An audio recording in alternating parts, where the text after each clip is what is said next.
It's time for another edition of Live from the Heartland. And I'm Michael James here in Chicago. And this will be number 152 since the beginning of the pandemic. We are recording it for the week of May 13th, and we're doing it on Wednesday, May 10th. On the good front, I was in New York City and in Connecticut up at the Mohegan Sun. I got to see a lot of volleyball, was hanging out with my son-in-law, a bunch of other family, and I got to see my sister, who I haven't seen in a long, long time. It was a lot of fun, and it's good to get out of town because it's always really good coming back. A couple of things to take note of here in Chicago. Water officials are again missing targets for replacing toxic lead water lines connecting to more than 400,000 city homes. This matters because pipes can leach brain-damaging lead into drinking water. So that's just something to be aware of and to always encourage our elected officials to make moves on it. Monday is Inauguration Day here in Chicago. As some of you know, I'm sure many of you know, we have a new city council coming in, a lot more progressives, and we have a new mayor. We're looking forward to Brandon Johnson and the city council and what good they can bring. On the not so good front, a number of people, 8, maybe more, were killed at a bus stop by an SUV in Brownsville, Texas. They were at a bus stop near a migrant shelter. This is pretty tragic, but it also follows another tragedy in Texas where the shooter killed 8 people in a suburb outside of Dallas, and he had a patch on himself. I'm not sure if it was sewed on, if it was tattooed. It's RWDS, which means Right Wing Death Squad. This thing is going on.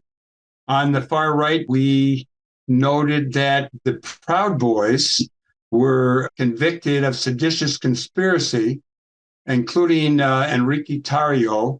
But if you weren't watching real closely, you may not have heard that Tarrio and as many as 8 other Proud Boys were secret FBI informants helping law enforcement to target not right-wing groups, you guessed it, Black Lives Matters protesters and other left-wing activists.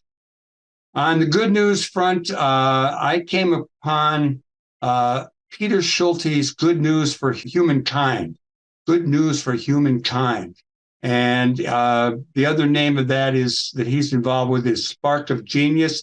He's out of Bellingham, Washington. And some of the things he includes in his newsletter were Brazil's President Lula recognizes 6 indigenous lands. New York passes the U.S.'s first statewide ban on gas in new buildings. Sweden is to build the world's first permanent E-road by 2035. You can not only drive your car, but you're going to get it charged up while you're riding. Japan has approved its first abortion pill. Mexico approves mining reforms to protect the environment and indigenous people. And I could go on, but Washington State becomes the 10th U.S. state to ban assault weapons sales. Okay, that's take note of that. That once again, that's Good News for Humankind or Spark of Genius, and you will find it. It's actually read.sparkofgenius.org. All right. In elections across the pond over in England, the Conservative Party has been in power for 14 years, but they just suffered sweeping losses in the local elections. It was the biggest test of the governing party's popularity before a general election likely to be held in 2024. It left Prime Minister Sunak wounded, fracturing the pro-Brexit coalition assembled by his predecessor, Boris Johnson, etc. On the sports front, we don't talk a lot of hockey here, but the news is that the Blackhawks here in Chicago won the draft lottery on this past Monday, and they picked Connor Bedard, who's out of Canada. And right after they picked him, the Blackhawks said that they sold $2.5 million worth of ticket plans for next season. This kid ought to be pretty hot. And also on the sports front, talking soccer, the Dutch police have arrested 154 soccer fans who had been chanting anti-Semitic slogans on their way to a match against a team that's rooted in what used to be a predominantly Jewish enclave. And this is something that's been going on in soccer with a lot of racist and anti-Semitic kind of canning. So hopefully that will deter some of that. I'm not sure it'll educate them, but we'll see. In Congress here in the United States, there is no deal on the debt limit yet. And that guy known as Representative Santos has been indicted on federal conspiracy charges. And I'm wondering where that will lead. Does someone get appointed, or will there be a new election opening up some possibilities for the Democrats? And the previous president was found guilty in a civil trial in New York and ordered to pay 5 million smackaroos. We'll see how that goes. I want to call your attention to their show last week. We had the lawyer Alan Mills from the Uptown People's Law Center talking about prisons in Illinois, and we had Floyd Webb, a filmmaker, talking about a new film he's working on about the children in Japan of U.S. servicemen who weren't allowed to come to the U.S. You can get that at youtube.com/Heartland Media. And as you all know, we are on not only WLUW.org and 88.7 on Saturdays, but also now on Wednesday morning at 8 a.m. And we're on CAN TV, 9 o'clock at night, Channel 21 on Thursday nights. I want to mention that in the world of track and field, Tori Bowie, a sprinter, Olympic medalist, has passed at 32 in Mississippi. And Newton Minow, who was the chairman of the Federal Communications Commission in the 60s, he decried the state of American television as a vast wasteland. He died at age 97. He was a giant in Chicago media, played a lot of role in Illinois politics. And in an NPR interview, he said he embraced his legacy and that his children had jokingly already picked out his epitaph, and that is "On to a vaster wasteland." Okay, on that note, we're going to get ready for the rest of the show. We've got Alderwoman Maria Hadden coming on. I think we're going to focus on migrants coming to Chicago. And we have some old friends, musicians Dave Katzman and Amy Lowe coming on. They're going to sing a few tunes and tell us about what's going on a little bit over in Edgewater and some of their events coming up. Stay tuned here on the left end of your dial. We'll be right back. Don't go anywhere. You're listening to Live from the Heartland or watching it for the week of May 13th. Welcome back, all you listeners and viewers, for Live from the Heartland for the week of May 13th. And I'm really honored now to bring on my alderwoman, the alderwoman from the wonderful fighting 49th Ward, Maria Hadden. Good morning to you, Alderman Hadden. Good morning, Michael. It's great to be on the show. I know you've been really busy. I actually, have been following the migrants coming to Chicago, and my first thought was, well, this will be a challenge, also an opportunity. We've always been a welcoming city, a sanctuary city. We're the home of Jane Addams. Many immigrants have come through here, and we have a situation, though, where it is also apparent that there might be some real challenges and difficulties. So both of us know that Title 42, which allowed the Border Patrol and Immigration to return people to Mexico, is over today. There's a mass of people moving toward the United States wanting to come in. How about filling us in on what's going on here in Chicago? Sure. Lots of folks are probably familiar with last fall, kind of the end of last August. Governor Abbott from Texas began a practice of busing asylum seekers and other migrants arriving at the southern border to cities that were led by Democratic mayors. So Chicago is one of those cities. So last fall, we were getting multiple buses a day of people, hundreds of folks at a time who were put on buses at the southern border or in Texas cities, who were promised a lot of things, jobs, housing, all kinds of stuff, and sent to cities like Chicago, Denver, DC, and New York. And it was a struggle for the city of Chicago, who is not had to receive migrants en masse like that, right? Like we've had refugee resettlement, we've had, as you mentioned, people immigrate and end up in Chicago all the time, right? But when we look at kind of large groups of people at once, most of the times that's through refugee resettlement, which is managed by the federal government. So the city of Chicago doesn't really have experience doing this.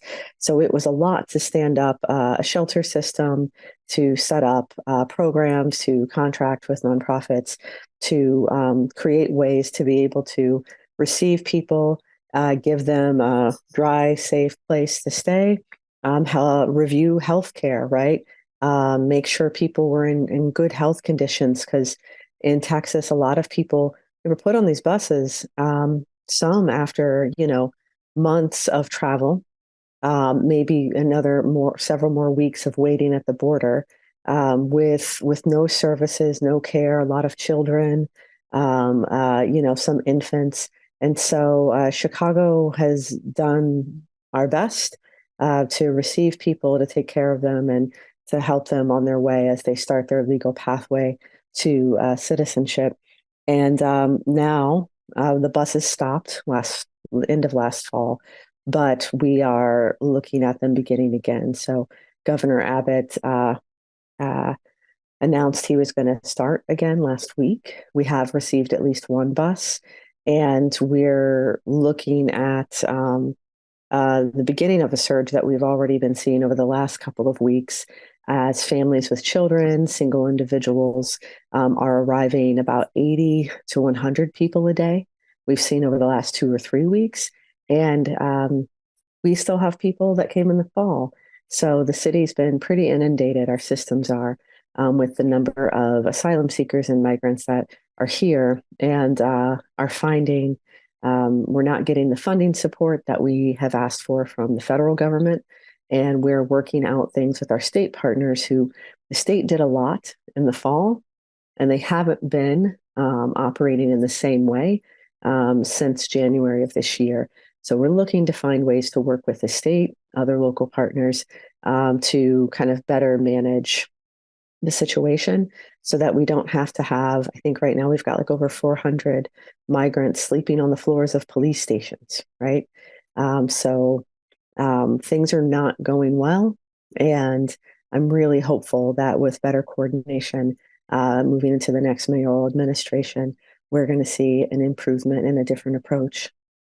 The New York Times reported yesterday, and you're quoted in there, and there's some nice pictures of our Leon Beach and of Lake Michigan from up here in the 49th.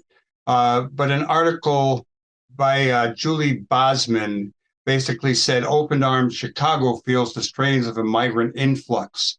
And I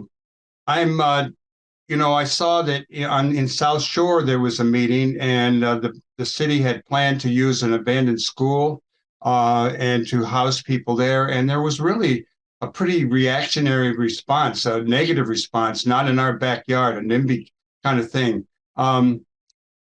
That was challenging for me, and it was sort of sad to hear. South Shore, that's where my dad grew up.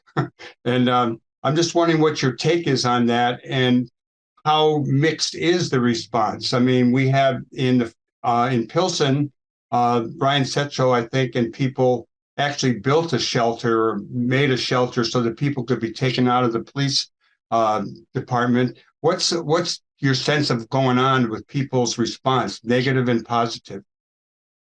I think the response is complex, and it's impossible to, I think, understand it without understanding Chicago. So here in the 49th Ward, the response has been positive and supportive. I think around the city, the response has been positive and supportive because on a human to human level, Chicagoans are generous people, right? People are letting folks stay in their homes. People are trying to support folks. I think a lot of residents, north, south, east, west in Chicago can resonate and empathize with the situation of someone who's traveled thousands of miles for, better future for themselves or their family. Where we get into trouble is what the response has been from the city, right? And also, of course, that these are people being used as pawns in a national political battle, right? So it doesn't feel good to me as a Chicagoan or as an Illinoisan to know that Texas is doing a thing to us, right? That's one level of, I don't know anybody that's happy about that. Most people find it horrific. And then you get down to the local level. And if you've got neighborhoods, especially a lot of communities, a lot of Black communities in Chicago, and neighborhoods that have been ignored for decades, like in communities that are still resource starved. And, as we look at, as you mentioned, the example of in both cases, both in Woodlawn and in South Shore, these are schools that were closed. So, right, as we think about this, like if folks aren't from Chicago or haven't lived here very long, these were schools that were closed. So, communities that had like community centers and schools taken away from them, left abandoned for years.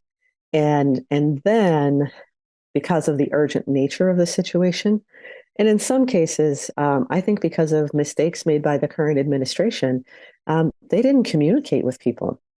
They didn't bring community to the table to say, "Hey, we need your help, and we need to do this." So what you hear from some residents who are really upset about the opening of these emergency shelters is, "You ignored us for decades. You took our school, um, but now you have money all of a sudden to invest a couple million in a building in our neighborhood that's been vacant for years for some other group of people that just arrived." And that hurts, right? That hurts. And that's really difficult to reconcile. And at the same time, um, we know as a city it's the right thing to do. So this is another experience. We just went through this with COVID, where Chicago's being forced to confront our inequities, where we're being forced to confront a lot of our past harm and continued harm to communities like the Black community in Chicago, right? Like the low income communities in Chicago.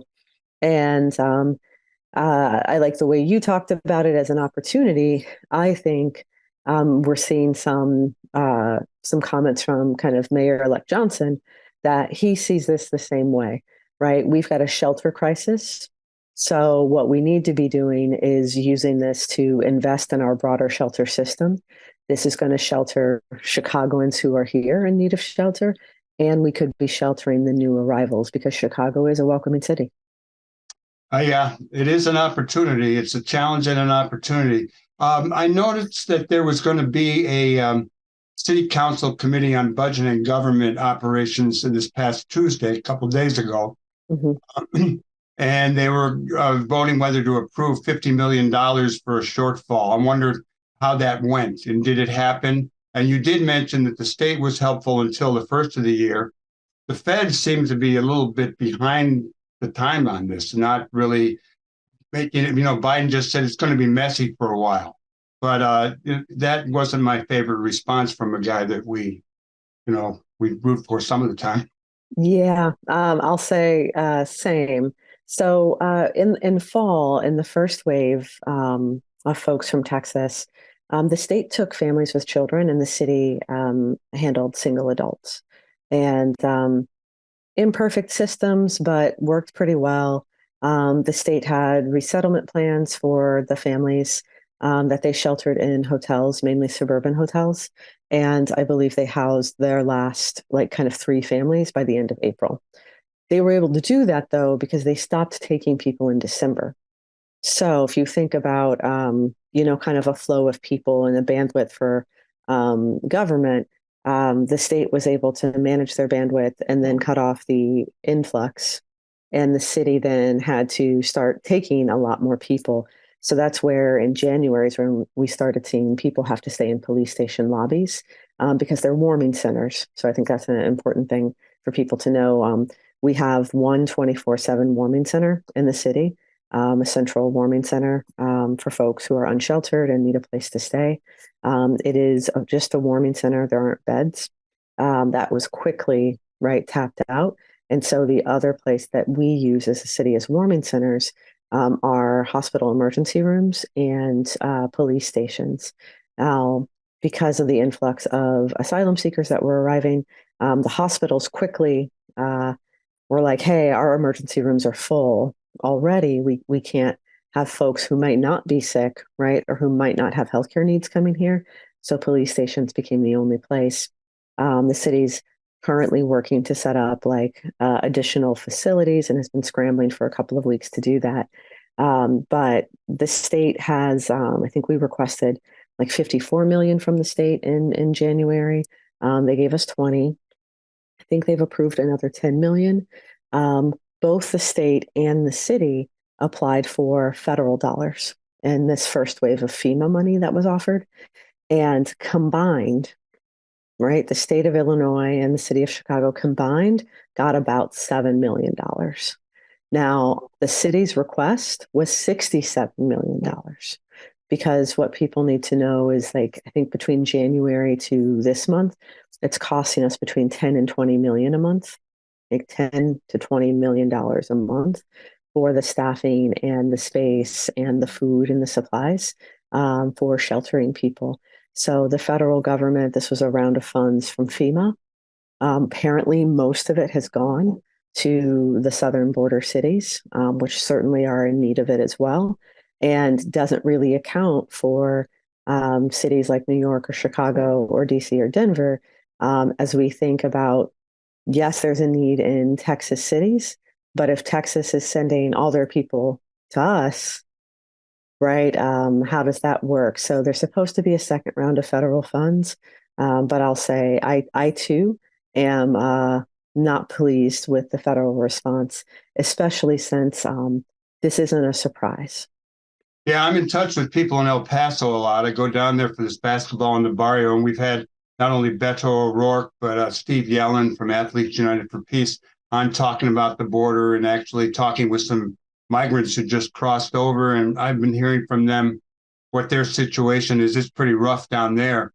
But bringing it back to our neighborhood, where we have people at Leon Beach, are there people, migrants staying in other places in the 49th Ward? And I'm thinking of what we could even do, and maybe you could share some of what people can do to help, not only here, but on a broader level. And I started thinking about the St. Ignatius and the Waldorf school had moved out, and maybe they should take over that school and that church, and we could welcome a whole lot more people in the 49th. That space belongs to the Archdiocese, and we reached out to them about that space last fall as well. They haven't seen fit to make that space available for folks. Because I'm with you, it's an empty space. It was most recently used as a school about 4 or 5 years ago. Yeah. It's got a large gymnasium and the types of spaces that we're looking for in the city. It certainly wouldn't displace any programming, which is what we're having to do with some of our parks, right? Right, that's a real issue too. That's a real issue. Summer's coming. Like we need those park districts. We need those park programs for our kids. So I'm with you, Michael, on the St. Ignatius spot and the Waldorf School. I will say that Leon Beach Park Field House is housing about 120 people. Wow, it's not a very big spot either. It's not. It's not a very big spot. So families with children, the High Ridge Y, though not in the 49th Ward, right, kind of still in our neck of the woods. So that's been a shelter since last fall. Oh, good. It was a shelter for single men and single women, and has been converted into a shelter for families with children. And then, of course, the 24th District Police Station is, I think we had 35 people there yesterday. And for folks who aren't familiar, these are folks staying in the lobby. It's a very small lobby, and they're staying there 24/7. So they might go out and about during the day. We do have some local efforts from both just community members who've been, bringing food and supplies. My office is coordinating with United Church of Rogers Park, Northside Community Resources, and the Family Empowerment Center on Devon, along with the Chicago Street Medics, actually, to provide health screens. And Tapestry 360, formerly Heartland Health, is helping folks with follow-up doctor's appointments. We are kind of coordinating efforts to give people a space to go during the day to be able to leave the police station, for the kids to get outside, for folks to have more comfortable accommodations, and to give some space for the police to be able to kind of clean and sanitize the lobby in the space, and for regular business to happen, right? So with so many people in the lobby, it's difficult for constituents to come in and kind of make reports, or for regular business to happen. And so it's really a crisis in kind of our public facilities, and but something that we're managing to decompress a bit here in our area. And I, really want to lift up, you mentioned Alderman Byron Sigcho Lopez. You've got a lot of older people around the city, and a lot of community members who've organized themselves. Apparently, there's a very robust WhatsApp group of just individuals around the city who are doing mutual aid efforts. So people are really stepping up to help, especially while there's a lot of gaps in what government is doing. Well, this is good, and we could probably keep talking, but I know you have a lot on your plate, and I want to thank you for coming on. And usually you come on and we talk about the ward and what's going on. We did a little of that today, but this is a bigger issue. It's a national issue. It's a world issue, really. I mean, people are in motion all across the globe. And you won the re-election by 73%. Congratulations. We have a new mayor and a new city council coming in on Monday, the 15th. That's and you want to give us a little, as we fade out here, you want to just give us a little wrap on how you look at the new city council and the new mayor and what that presents to us. Sure. I'm excited going into my second term, and to have so many fantastic colleagues in city council, and certainly with our incoming mayor, Brandon Johnson. I look forward to serving as chair of the Committee on Environment and Energy. Oh, and great, I think we're going to be able to really advance a progressive agenda for the city that centers our residents, right, and the people of Chicago. Well, thank you, Alderwoman Maria Hadden. You're doing a great job. We're a big fan of yours, and you can lean on me and probably a lot of others if you need more help in any way. Don't hesitate. And are you still lifting weights? Absolutely. Right on. Absolutely. Okay, good. And everyone stay tuned. We'll be right back with more Live from the Heartland here for the week of May 13th. We're back with more Live from the Heartland for the week of May 13th. I'm Michael James, and I'm really honored to have a couple of old friends performed at the Heartland Cafe, and were guests on this show more than one time over many years. The one and onlys, Amy Lowe and Dave Katzman. Good morning, hi, everybody. Good afternoon, whatever time it is to you two. How are you? Really good. Excellent. Yes. Well, thanks for coming on. I've been talking a lot and thinking about it, bringing people who have been on the show before, who did music for us, and to check in on how they've been doing since COVID, what's been up. So you're in that group. So how are you doing, and what's been going on? Well, we're doing really well. Surprisingly, I was able to shift to all online. I'm a teaching artist, so the organization Ravinia actually brought us all to all online, which was amazing. I wasn't sure if it was going to work, but it worked out really well. And now we're back performing again. So we made it through, which was really wonderful. Did you two always perform together, or do you have solo careers? We both have solo careers, but we met. And once we met, we started to perform together. And we've kind of merged our solo careers. I back Amy, and Amy actually has joined my blues big band, Chicago Blues Super Session. And it's nice to live with your fellow musician and create with her. It's wonderful. Oh, so you are a couple. We've been together 24 years tomorrow. That's a feat. Congratulations. Thank you. Yeah. All right. Well, without further ado, as I've heard people say in the past, why don't you do us a tune, and then we'll do a little bit more talking. Sounds great. Sure. This is an original tune. It's called Dancing Shoes. 1, 2, 3, 4.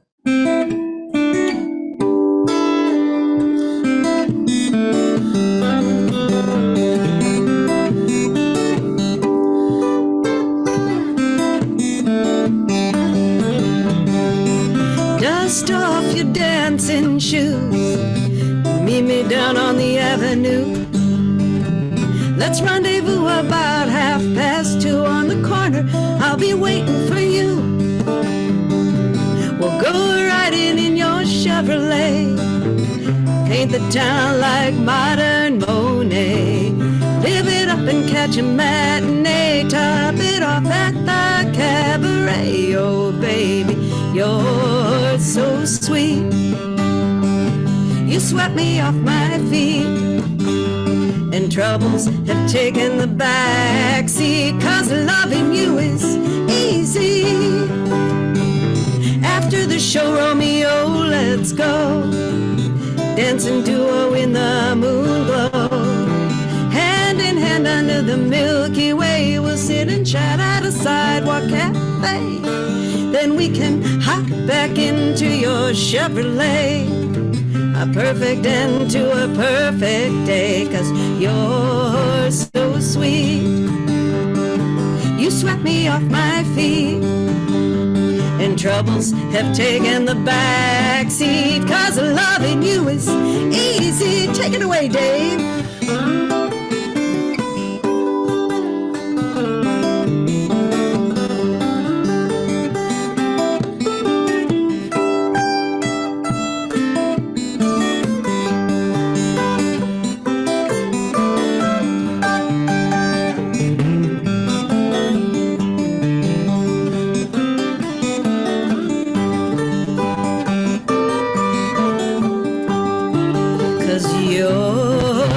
Sweet, you swept me off my feet, and troubles have taken the back seat, 'cause loving you is easy, yeah. Loving you is easy, oh, loving you,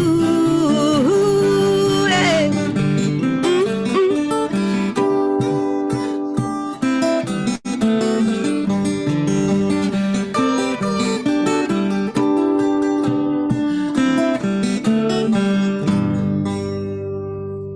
Like that. I like hopping in the Chevrolet, going to see a modern Monet.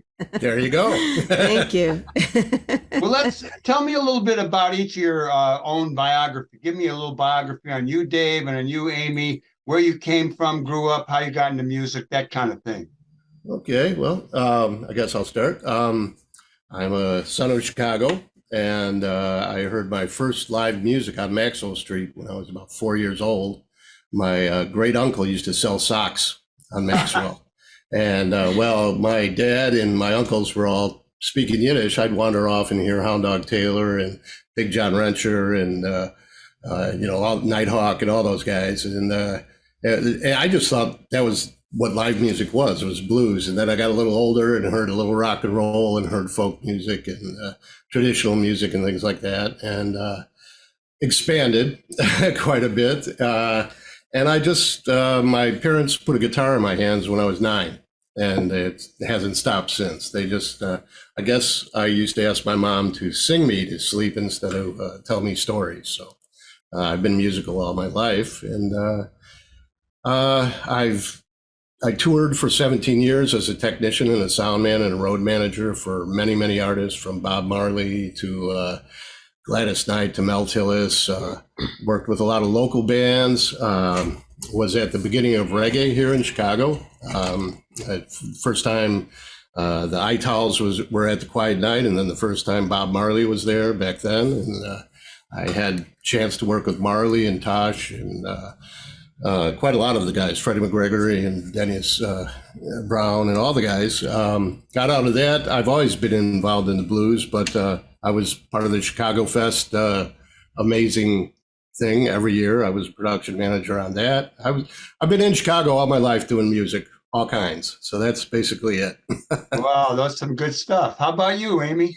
Well, I think the first time I saw Dave Katzman was at the Chicago Fest when I was performing, but I've been singing since I was a little girl and making up songs, and that's how I made it through. And I picked up the guitar when I was around 12 years old and decided to pursue this after college. And so I've been writing songs and performing most of my life, actually. And when I met Dave, he brought me into the blues. So I've continued. I've written all kinds of shows as well. I do touring programs. I wrote a show about the Great Chicago Fire of 1871 that won all kinds of awards. Surprised me. And we perform at the Chicago History Museum. We perform in theaters, and and we also go to schools and libraries. And I also do a show like that on immigration, and a show like that about the building of the Transcontinental Railroad. And then another show I wrote called Estebanico, who was the first non-Native American pre-Coronado to enter the Southwest. And I've been writing songs for a long, long time. And give me a lot of things I got to check out. Where did you grow up? Here in Chicago? I grew up outside of Chicago in the south suburbs, Homewood, Flossmoor, and traveled and lived in all kinds of different places, and then came back to Chicago to pursue my music career. Never thought I'd do that, but I have. And I'm happy to still be working. How would people find out more of the things that you've done? How would they get to, you got a website? I do have a website. It's www.amylowe.org. And also I'm with the Chicago Blues Super Session. So that's a big deal. So let me tell you a little bit, if I could, about the Super Session. It's a old school blues review we do in the style of like what T-Bone Walker and B.B. King and Bobby Blue Bland used to do. They'd tour together, use the same rhythm section, and rotate the front person. So have a really full show. And the Super Session is Billy Flynn, who is a Grammy Award-winning guitar player, has backed everybody. He was in the Fabulous Thunderbirds, things like that. Bob Strozier, who is our senior elder, he was Otis Rush's and Freddie King's bass player back in the day in the 60s. Then we have Kenny Smith, who is Willie Big Eye Smith's son. Willie was Muddy's drummer, so Kenny was raised at Howlin' Wolf and Muddy Waters' feet. We have, who else is in the band? Amy's in the band. Melvin John Smith. Kaki. John Kaki played with Otis Rush and Buddy Guy and everybody. And Melvin Smith was with Coco Taylor. And harmonica players. Yeah, we have Omar Coleman, who's a great Delmark artist. We have Oscar Wilson, who's a singer on Alligator. It's just a big blues review, but we have a very special night coming up during Blues Fest at Reggie's. We're being joined by Barry Goldberg. Now, Nice. Yeah, Barry, for people who don't know who Barry was, he was the keyboard player for the Paul Butterfield Band, and he also started Electric Flag with Michael Bloomfield, and he is just excited to be playing with us. Knew about musicians. There you go. Well, you should come down June 9th at Reggie's. After the fest is over, we're doing kind of the late party. So it's going to be you've got a couple other events coming up that we're going to talk about briefly. But first, do another song, and then we'll give people not only how to get a hold of you, what your dates are, that kind of thing. So I think we're going to do a Louis Jordan song. And this song was actually written way before we had cell phones. When you liked somebody, you gave them your telephone number, and then you had to sit by the wall where the telephone was attached to and wait for the call. It's called Buzz Me.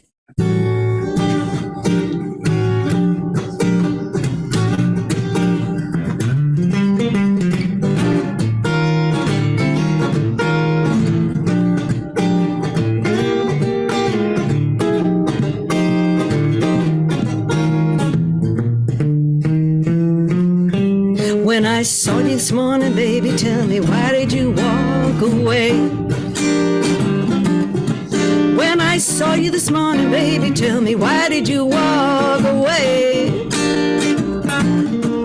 I thought our love was here forever. I thought that our love was here to stay. Buzz me, buzz me, buzz me, baby, I'll be waiting for your call. Buzz me, buzz me, buzz me, baby, I'll be waiting for your call. But if you forgot the number, come on over, you don't have to call at all. Now, I never lied to no one, ain't gonna lie to you. I say I'm yours forever, every word I say is true. Come on and buzz me, baby. I'll be waiting for your call. But if you forgot the number, come on over, you don't have to call at all. Take it away, Dave.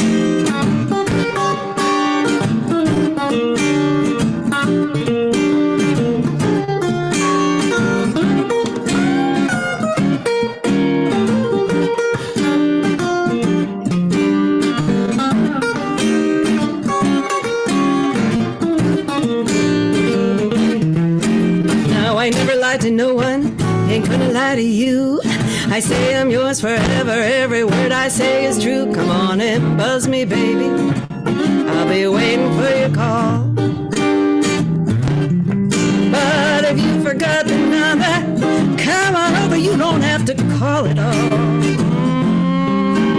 Buzz me, buzz me, buzz me, baby, I'm like a ship lost out to sea.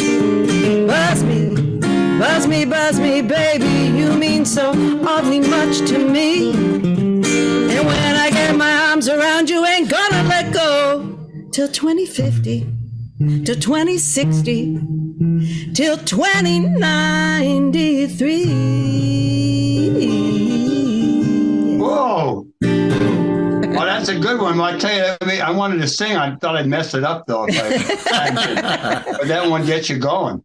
Well, you two have a lot coming up. We've talked a little bit about the Chicago Blues Fest. You got something on Mother's Day, which will be tomorrow from when the show is aired and streamed on WLUW. Those people later on in the week won't know about it, but, because we're on CAN TV and we're rebroadcast later in the week. How about telling us about your Mother's Day event and some of the things going on in Edgewater in your neighborhood? Because it's right next to where we are. You got a new Alderwoman, and we always like to know what's happening over in Edgewater. Well, we love supporting our neighborhood, and that's exactly what we're doing. So I'm going to hand it over to Dave to tell us about the Edgewater Mexican Cafe. Well, our neighborhood took quite a beating during COVID, and quite a few really good restaurants and businesses closed. But one that stayed was the Edgewater Mexican Cafe. And the folks that own it are Ruben and Brian, and managed by a guy named Roberto. They're just the nicest people, and they have a wonderful staff, a really good staff. And the food is, I've eaten Mexican food all over the world, including Mexico, and quite a lot in Mexico. And it's just really high grade quality, real food. And their tamales are to die for. But I haven't had my breakfast yet. Well, you got to come over here. Anyways, they stayed, and they're friends of ours, and we've been eating there for years. And Ruben and I were just talking, and I said, well, how about we bring some music in to bring some people in? And he really liked the idea. And we've been doing 2 gigs a month over there. And it is very handy for us. It's literally around the corner. It's a block and a half away, and there's no gigs that we leave like 5 minutes before we have to be there. We love it. We do. But we also just love the people there, and the audience has been great. The whole neighborhood is really coming out to support it. But it turns out that some of the empty restaurants are going to be opening up again with different restaurants. But there's kind of a new energy in the neighborhood, and we hope we can add to it and really build. And so we're there twice a month, and we're going to be there on Mother's Day. And what's special about Mother's Day is we're going to be there from 5:30 to 8 p.m. So it's really a nice time. And mom's meals are half price. So there's no cover, plenty of parking in the neighborhood. So please, behind the restaurant. Right. Actually. So please come on down. We're going to be performing. We do 2 sets, sometimes a little longer. It's kind of loose, and we love it. And we're there twice a month, but Mother's Day is going to be special because, of course, moms get to eat half price. The 14th. So we're going to be there on the 14th and the 26th. The address is 1055 West Bryn Mawr, Edgewater Mexican Cafe. I'll repeat that, 1055 West Bryn Mawr, and we're there from 5:30 to 8 this Sunday. And we've been practicing some mother songs. Oh yes, we have some new mother songs. We have a little bit of country. Well, how about we do this? We're about running out of time. Okay. And we know that you're going to be at the cafe on Sunday, and then in 2 weeks hence you'll do it again. You're going to be at the Blues Fest, and given all that, how about doing a little riff as we go out? Sure. What do you want to Thank do? you so much for coming on. Thank you so much for having us, Michael. Come over there and eat one of these Sundays. Well, come on Mother's Day. Try. Mother's Day is kind of pressure on Mother's Day, but That's okay. Come another time. Well, why don't we do Key to the Hive? Okay.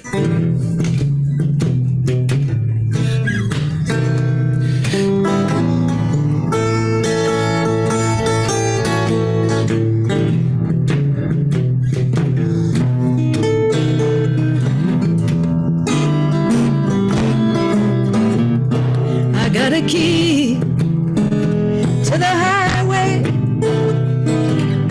Baby, I gotta go.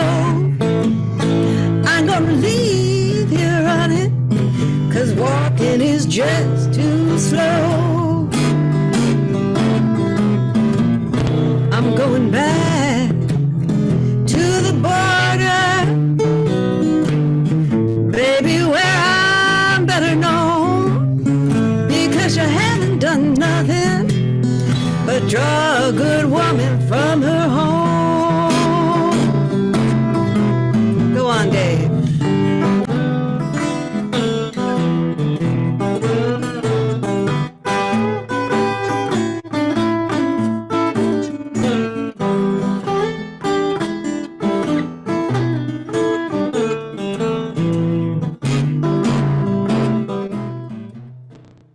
okay, everybody, we want to thank you for tuning in or viewing live from the Heartland for the week of May 13th.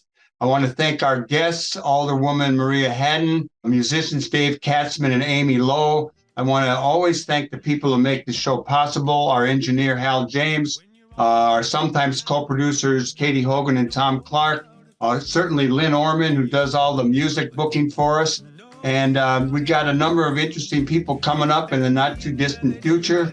We're going to have Gordon Mantler, who has a new book out about the Harold Washington campaigns back in the day. And we also will have Koya Paz from the Free Street Theater coming on, and a host of other people. So we encourage you to do good in the world. The world needs all the good that you do, because it needs a whole lot of good. So all power to the people. Over and out till next week.